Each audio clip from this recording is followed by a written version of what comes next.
Welcome to the Climb!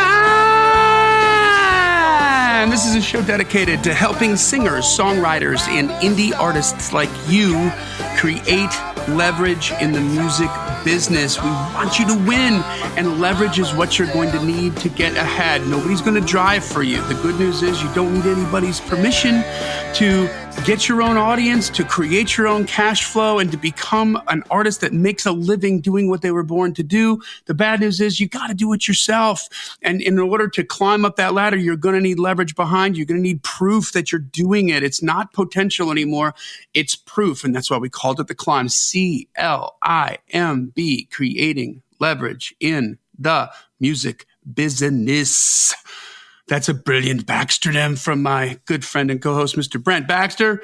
Brent's an award-winning hit songwriter with cuts by Alan Jackson, Randy Travis, Lady A, Joe Nichols, and more. He had a #1 this year on CCM, got a #2 right now on CCM. And Southern Gospel, not quite CCM. Oh, sorry, Southern Gospel. I'm sorry. There's my ignorance right there. Southern Gospel. And Brent, what I love about him is he helps songwriters like you turn pro by revealing how you write like a pro, do business like a pro, and then on a regular basis, he is getting you in front of pros to make relationships, because it's all about relationships, and to give you opportunities to climb up that ladder and work your way up. You can find Brent very easily at songwritingpro.com. Once again, that's songwritingpro.com.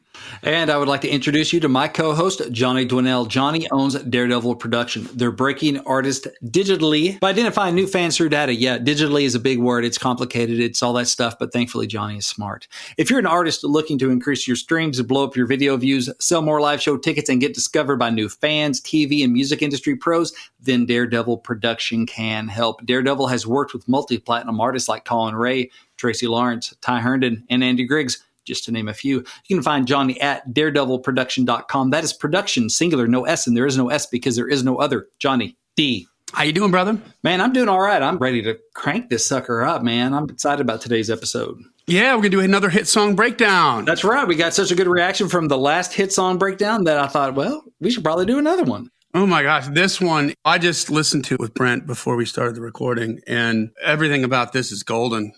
Yeah.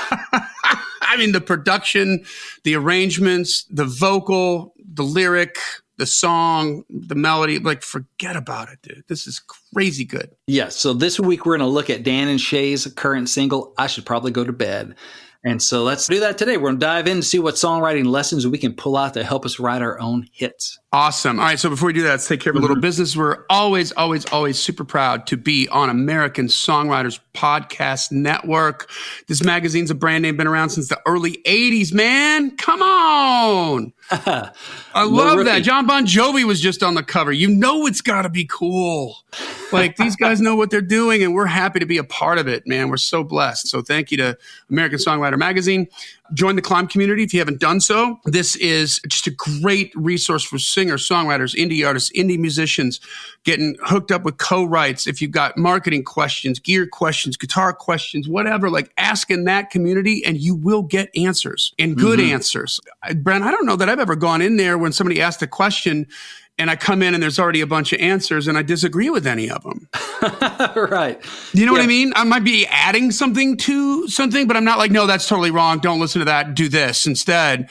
Everybody's dialed in and just openly sharing their experiences. So it's this great, sort of crowdsourcing informational group that's really vibrant. And we're really proud of the people that are in there. And we give you opportunities to share your wins. Tell them about some of those. So every week on Wednesday, we have the New Heights post. And so in that group, you can go in there, leave a comment about some music-related wins, big or small. We love them all. And here's a couple of recent ones at the time of recording. So Alex Rhodes Show says, I released a new stop-motion video last week, and I'm working on a mashup of 2 albums from 2 popular artists that I can target to fans of those artists. Sounds like he's a climber. Yes. He's mashup and targeting fans of other, yes. Okay. It's like porn for me. Yeah, go. Exactly. Kimberly Smoke Copeland says she was finally able to get a photo shoot done for herself and upcoming press releases and awards announcements. So a little bit of delay on that because of the whole COVID thing, safety first, but that's a success for her. May not be able to get to Nashville at the moment to record, but I'm still doing things to support my career as an independent songwriter. So thanks for letting me share. Well, thank you for sharing. Kimberly Smoke. There we go. All right. Make sure you subscribe to the podcast to make sure that you get all the episodes all in order and you can kind of cherry pick them, but you're not missing something. Make sure you tell a friend about it. That's the best thing, guys. We're commanding a lot of your time here for those of you that are listening to this podcast, and you're a lot.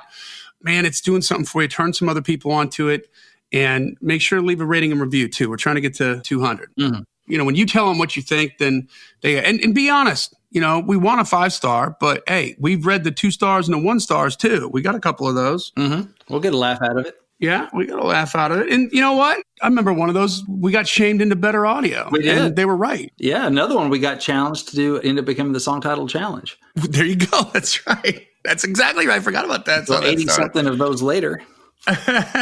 Well, there we go. So let's get into it. Let's talk about this song. I mean, this is an incredible track. Yeah, so I'm glad I got to turn you on to that, Johnny. So this song is called I Should Probably Go to Bed. It's by country artist Dan and Shay. And it's written by Dan Smyers, Shay Mooney of the band, and Sean Douglas and Jason Evigan. And I think this song is a great example of a modern pop country power ballad. Yeah. So it's not one of those positive up tempo you hear so many times, yada, yada. This is not that, but it's awesome. So right. That's right. I guess it's a power ballad, huh? But it's definitely on the verge of mid. Yeah, it's got some groove to it. So it doesn't just lay there. It definitely has power and energy to it. There's no doubt there's a lot of energy in the song. It's in the melody. It's in the melody, the vocal performance, it just because there's not a driving beat behind it. So I guess maybe that would make it feel like it's maybe not like a kind of a mid-tempo thing, but it's just instrumentally very sparse. It's all about the lyric and the melody. And the vocal. Yeah. Yeah, and the vocal. We'll get to that. But first, because I'm a title guy, let's look at the title. I like it. I should probably go to bed. Now, it begs the question, why? It opens the loop, right? What's this guy thinking? Why is he saying he should probably go to bed? Yep. You know, I've had that thought. I should probably go to bed. But usually because it's late, I'm watching stupid stuff on TV and got Doritos crumbs in my chest hair. Like, what am I doing with my life? I should go to bed.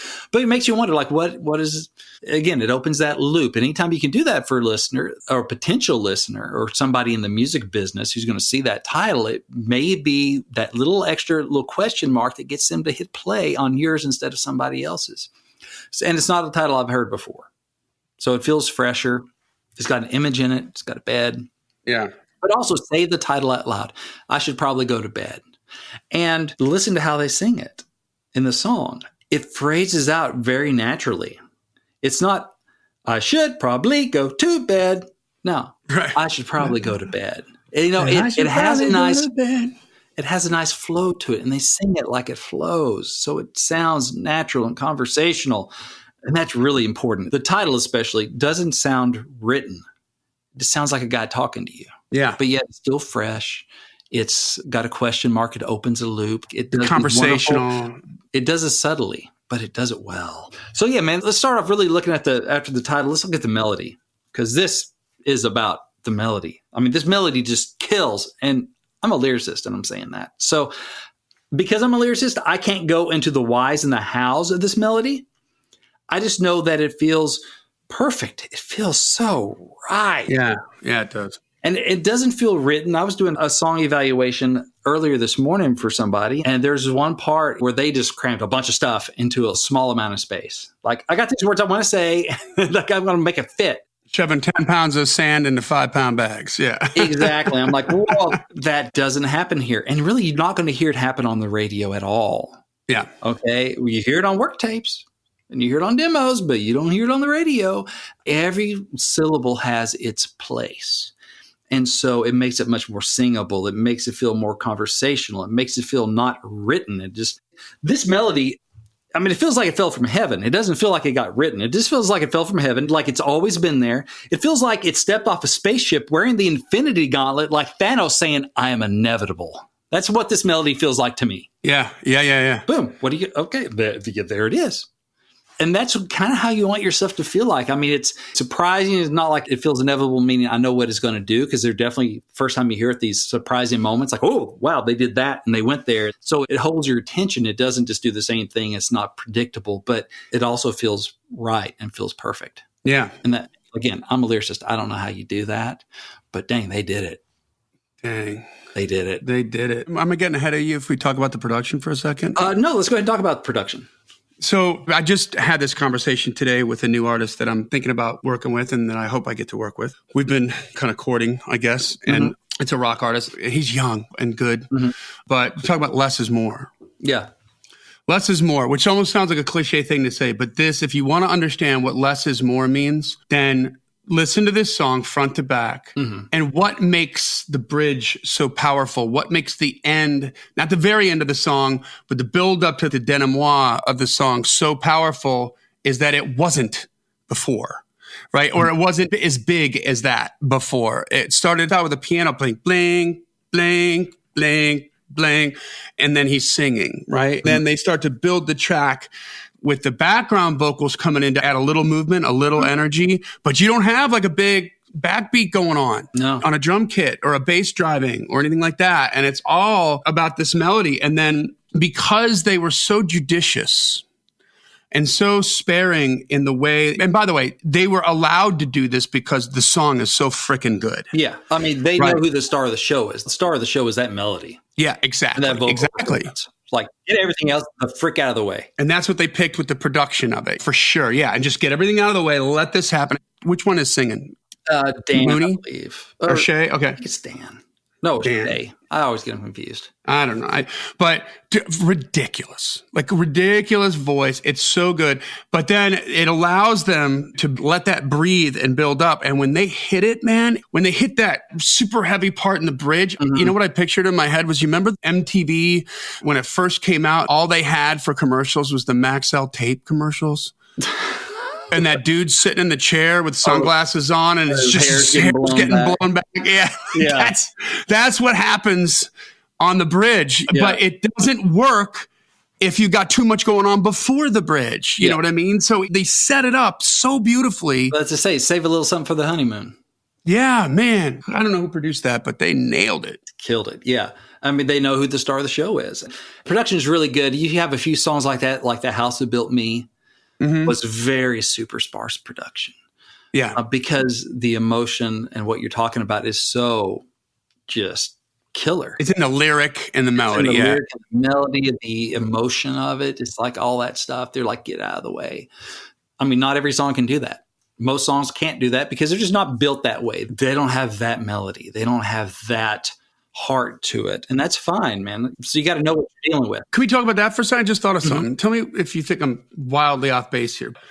So here with the Dan and Shay song, we have this amazing melody. That's the star of the show. Like you said, that's the star of the show. I think you could argue that as strong as the lyric is in this song, the melody's stronger. Yeah. The lyrics, professional grade. Professional grade lyric, but it's not the star. Right. And so with The House That Built Me, you have the melody and the lyric that are so equally strong together that you can just stay out of the way of the whole thing. And this just occurred to me that, like, you know, you always say, Brent, let the title write the song, right? Like, how do you do it? Well, also from a production point, when I'm producing, you got to let the song sort of write the production, right? Like what's the star of the show? What are we trying to feature here? We have to be careful not to get in the way of this or that. And you're trying to service the song and give it the life that it needs. And so it's interesting to me that a song that's A House That Built Me, which is so heavy just in the lyric and the melody, that's the way they left it. And it was brilliant. And then here's a song that was super, super, super good, but they made it really cool by going super heavy on the energy. So it's produced differently. That production wouldn't work for The House That Built Me. It wouldn't be needed. It was needed here, but it's absolutely brilliantly put in. And just listening to those two songs and the difference in why, like, okay, let's just say that, and I'm not tearing this down in any way, shape, or form, but if the lyric was super, super heavy, like House That Built Me, they might have chosen a different production roadmap. Yeah. You know? Yeah, because the emotion of this one, like The House That Built Me, is much more introspective, which doesn't lend itself to the huge big notes in the way that one is constructed, the way that house is built. But this one is, I mean, they're both very emotional, but it's a different kind of emotion. One's heartache versus the kind of introspection stuff. So form follows function. It's given us a different taste of emotion. And this also is playing to their brand. The dude is a singer and he can do that. So Yeah. do that, because that's part of the lane they occupy. And not everyone can do that. You're not going to hear Chesney doing that. Chesney's awesome, and he's a Hall of Famer. And so that's not a knock on him. He does what he does superbly well, legendary well, but you're not going to hear him or Tim McGraw do that. But Dan and Shay can do that. And so that's their superpower, and they're leaning hard into it. They started going there with 10,000 hours and some of that stuff. And now this just like distilled all that down into super juice, man. It's like Everclear of that, because that's part of their superpower. That's going to stand out on country radio like a sore thumb in a good way. Part of it's the production being so more sparse than a lot of stuff. The other is like, who else is doing that? You did have like Gary LaVox doing some of that stuff over Rascal Flatts, but yeah, you did. Kind of occupying that lane. Yep. So yeah, they know who the star of the show is, and they're like, that's really setting their brand, which is really smart. Yeah. And you know how I talked about the title being sung very conversationally? I should probably go to bed. They sing it kind of like you'd say it with the flow of it. Now there are some notes that aren't totally conversational. There's some big notes in there, like the I at the end of the chorus. He holds that I. Should probably go to bed. Now that's held out unnaturally long. Okay, that kind of goes against it's purely conversational, because you wouldn't walk up to someone and go, I should probably go to bed. And you sure wouldn't do it with all those runs. I should probably go to bed. You just say, I should probably go to bed. But they make it a moment, which is my next point, is they make moments in this song. So in this one, they mainly accomplish those moments with the melody. They had some big notes, make some great runs, and make some big moments out of this melodically. And you want to give your listeners some moments in your song, right? For these moments. What's that moment? Someone's going to pump their fist or sit like the dude in the chair with his hair blown back from the speakers. Like, what are some moments in your song? Obviously, not every song needs the same kind of moment as this one. This is built to be this song. Your song will have different types of moments in it because it's a different song. But what are some of those moments? Not only do you want to give the listener some moments to hang on to going, wow, what a vocal blast, or what a heartbreaking moment of lyric, of honesty, or whatever it might be. You also want to give your artist some moments. So if they're a singer's singer, like these dudes are, let them sing, right? I mean, they wrote this themselves, but they're like, let's have a moment where Dan or whichever one is singing can really just own it and be a star. Like, wow. Let's have that jaw-dropping moment, right? That American Idol moment, right? Yeah. Give them the leash. Yeah. Boom, spotlight. Now, if the artist is more of a storyteller, give them a couple of amazing lines to say. That's more like the House That Built Me kind of Miranda thing. Mm-hmm. She's not known as like a belter, big voice. She's a great singer, but she's just more conversational, talking to you. Give them some amazing lines to say. So whatever it is that artist does, you want to give them a song that really showcases that. Because honestly, we're writing for singles here. We're not writing for album cuts. Yep. Because if you want to make a living, you got to get some singles in there. That's what they're looking for. So you got to give the artist some moments to shine, to really do what they do, and to just, I can own this, because again, the artists wrote this themselves, but they're thinking, oh my gosh, the whole song is a moment in a concert, but especially these moments in this song are going to be some moments that people go, oh wow, that was awesome. Yeah. And again, different songs will have different moments. For some, it may be part where everybody's clapping in unison and singing whoa-wohs. Check out Eric Church's live records. Springsteen. Whoa, whoa, yeah. Whoa, whoa, whoa, yeah. And it just keeps going and going and going. You're just taking the audience on this trip with this song and just expounding upon this. And it's like, it's a moment. So build moments into your songs for your artists and for your fans. It's really super important. So under the theme, it's a heartbreak song. And that fits the melody really well. It feels like if you were to la that, it feels a little melancholy. It doesn't feel like a just pure happy love song. It feels like, a melancholy heartbreak song. That's what you would probably feel if you heard just the track and the la-las, right? So it's important that feel supports the theme, that they work really well together. Yeah, the curtains have to match the carpeting, right? Like you want that melody to be expressive of the sentiment. Yeah. Now, truth be told, one thing that we say in country is heartache with a beat. Mm-hmm. Like the exception to this is like you can have a heartbreak lyric with a fun feel at times and with a powerful feel and moving lots of energy. You can have like a ballad type lyric in energy. Johnny, you told the story before about the classic rock band Journey, how they wrote everything as ballads and just cranked up BPMs, make them tempos. Yeah. So that would be one case where you can kind of get away with that a lot more. Same thing with the Mavericks in country. Oh, there you go. Yeah, because if you read those lyrics, a lot of them super sad. Yep, super sad, but it's got a beat, and you got Raul singing his butt off. That singer, Raul just crushing it. So, I mean, that's a way you can get away with that. But this case, they really work well together. And the theme is universal. That whole seeing an X thing or thinking you might run into an X, pretty universal, right? I mean, that's what I was thinking about. Yeah, and knowing that what's going to happen. Exactly. So who has that someone that they know that they need to avoid if they're going to heal? Like, I cannot see, I remember back when I was in college, there was this girl that I was just hung up on for like 2 years or something ridiculous. And she was back in my hometown and I was off at college. And at one point I was like, I just got to stop coming home because I'd be doing okay. And then I'd see her at church and it would wreck me. Yeah, like I just got to stop coming home. So it's like, did you date her? Was she somebody you wanted to date or somebody that was an ex? Oh yeah, somebody I wanted to and just never quite got there. So, well, you didn't get the opportunity to get locked up in an apartment with her for a weekend. That's what has to happen with you. Exactly. Yeah, I talked to my wife, but I made her show up at my house for a week.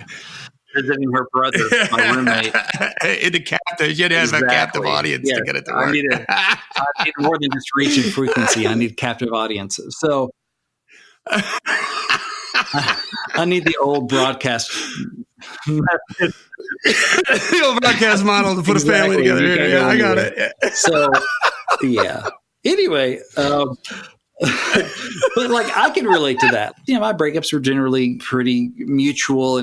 Like I can't relate to the specifics of this, but I can relate to, I need to not see this person. Like I should leave if I think they're going to be here. How many people can relate to that? Tons of people, whether it's somebody that they like that doesn't like them back, I need to leave, or they're trying to get over an ex that they were with. There's enough there that you can really grab onto. So I think it's a good universal theme and it's simple, clear, and emotional idea. The idea is simple, clear, and emotional. Like I know my ex is going to show up and it's going to rip the scab right off if I see him tonight. I should probably go to bed. I'd turn off the phone, call it a night, quit while I'm ahead, and just get out of this because I know the wheels could come off at any time. Like if she shows up, I'm done. I should probably go to bed. And so it's super simple. Like you don't have to put a lot of thought into it. I've been doing I guess at the time of this, it will have already maybe dropped or something, but I had a lyric pitch event that's gathering up lyrics from the Songwriting Pro community and going through them to present them to a hit writer to see maybe he wants to co-write on some of this stuff. So again, connecting you to the pros, but going through and reading all these lyrics, a lot of them, you just kind of reading through and go, wait, what? What's going on? Or you really got to be paying attention or whatever. It's like, no, man, this is simple. Right over the plate. I get it. It's digestible. Yeah. Which for commercial country, commercial anything, commercial market music is good. Like all my friends finally convinced me to get out of the house, to help me forget, to help me move on. Then I heard you're back in town. In a crowd of strangers and lovers, someone told me that you were coming. So I should probably go to bed. I should probably turn off my phone. Yeah. I should probably quit while I'm ahead. I should probably leave you alone because I know in the morning I'll be calling saying sorry for the things I said. So yeah, I should probably go to bed. Well, all right. Wait, what? I've been there. No, it's like, it gets a little more clever in the second verse. So I don't undo the God over you that took so long to find. Because all it would take is seeing your face and I'd forget I should probably go to bed. In other words, like if I see you, I'm going to forget that I should go to bed. And I'm going to stay. Yeah, I'm going to forget that I got over you. Because I'm going to be not over you anymore. Stuff that I'm going to regret in the morning. So it's simple without being simplistic. It's a deep emotion. It's a real thing. Dude's feeling it, especially if you put that on that melody. He's feeling it. But it's easily digestible. And there are some songs that I dig, like more in the pop or the rock world. You're like, that's amazing. I don't know what they're talking about. Yeah. But it feels so good. That's cool. But we don't really get away with that in country. That's not really the country brand. We like to know what the heck you're talking about and feel great. You might be able to get away with a great melody and feel in other genres where we don't know what you're talking about. But in country, we like to know what you're talking about. Say it, son. Speak up. So again, it's keep it simple, songwriter. Simple, clear, emotional idea, well executed. And speaking of simple, they don't get too clever with the language. It's all pretty conversational. I'm all up in my head again. Now that's conversational. Yeah, well, I like in that part. Can we just talk about that for a second? Because this is something else that's really interesting. The nuance in the lyric. This isn't a deep love. It's an obsession. Because the bridge is like, before I question my decision, is it love? I know it isn't. Right.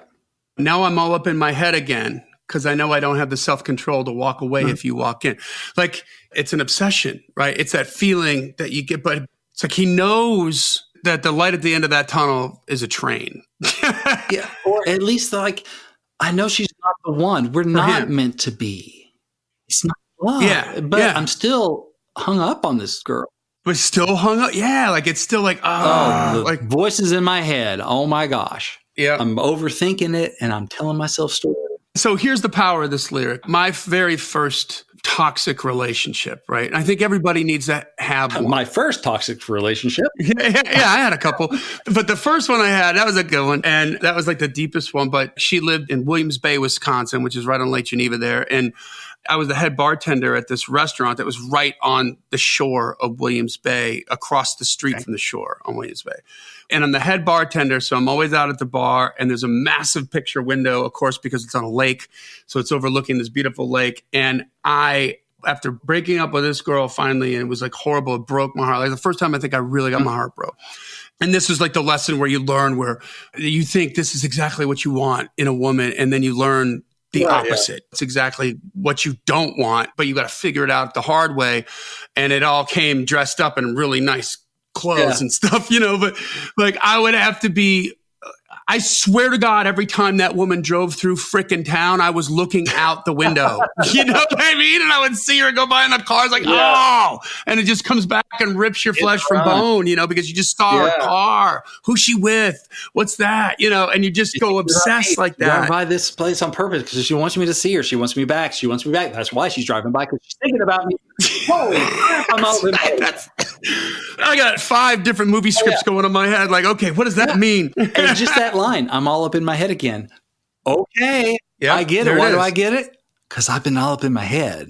And it's conversational. That totally communicated that to me. Yeah, that's it. It's like I totally How many times got have I heard that in a song? All up in my head. I don't, at least not in country, right? But it's totally conversational for the world we're in. That line by itself probably not going to work unless it's set up with the lyrics before it. Exactly. That make it so simplistically communicative. Yeah. Like I went there. Like I went to that feeling. This song made me go to that feeling and remember that. Oh, F you, song. Like I'm not even dating anybody right now. I don't have to feel this right now. Like but that's powerful. So yeah, it's conversational. I don't have the self-control to walk away if you walk in. So that's a nice little play off walk. Like I don't have the control to walk away if you walk in. Oh, they play off the walk, but it's subtle. And most of all, it's true, right? Remember, wordplay can be clever. That's fine, but it still has to be true.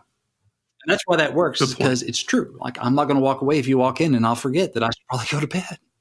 So it works. The other thing is the pictures. Now, they don't slap us in the face with a ton of images in this one.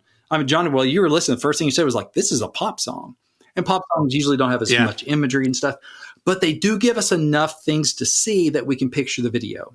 In a crowd full of strangers and lovers, someone told me you were coming. Okay. Yeah. I can see that. I'm getting a sense of the setting. Like, oh, he's at a party. They told me to get out of the house, and I am.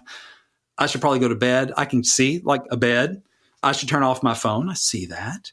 If I see your face, if you walk in. So there's enough in here that it feels like this song exists in the real world.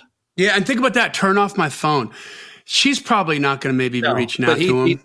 But all his buddies are going to be like, dude, she's here. Oh, my God, she looks great. Or, he's going to be cyber stalking her. Like, is she on?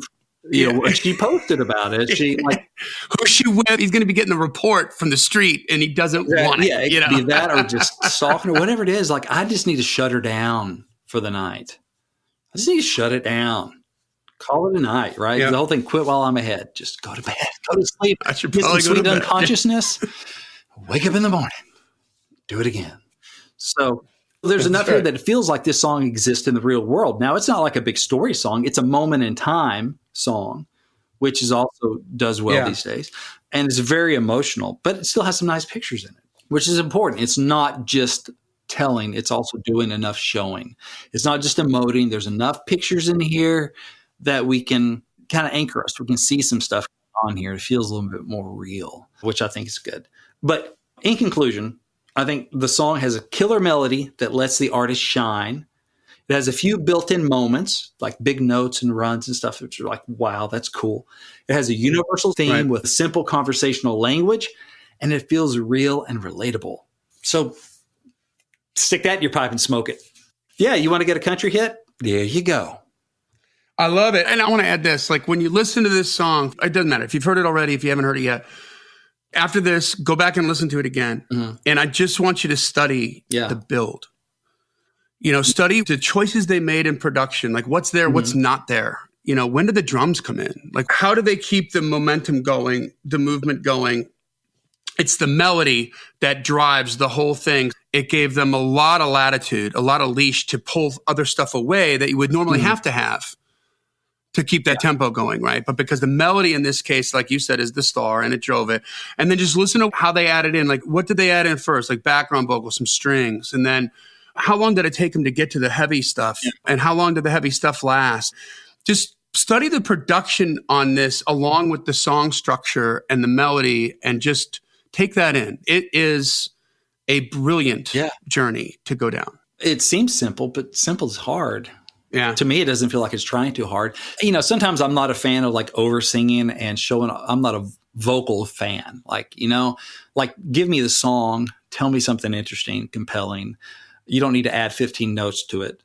But this works for me because I don't think he overdoes it. And that's all just a taste thing. Some singers, I'm like, okay, just tell me the story and stop using 15 notes to say we could do in 2. That's just personal preference. But I dig this. And some of those vocals makes it a moment. This is just like, how could it be any other way? This feels like a smash. Yeah, it is. Because it has those moments. It's just, how do you build those into your own song? How do you build those moments in? Yeah, and it starts with the writing. I mean, this happens because of the way it was written. Yeah, exactly. How do you write that in? Incredible. Yeah. So, hey, I got a gift for y'all. It's called Think Like a Pro Songwriter. It's an ebook. You can get it for free. Just tell me where to send it. I'll send it off to you. You can get it at songwritingpro.com/gift. That is songwritingpro.com/gift. So just go to songwritingpro.com. You'll see it up there at the top toolbar. If you can't remember the word gift, just look for the word that says free gift. And just tell me where to send it. I'll send it out to you. Just kind of distill some of the lessons I've gotten over the years in the music business to kind of help you on your journey there. There you go, guys. Well, that brings us to the end of another killer C.L.I.M.B episode. Join the C.L.I.M.B community. Subscribe to the podcast. Leave a rating and review. Tell a friend about it. This podcast exists for one reason. We want you to win. So keep on climbing. And we'll see you at the top.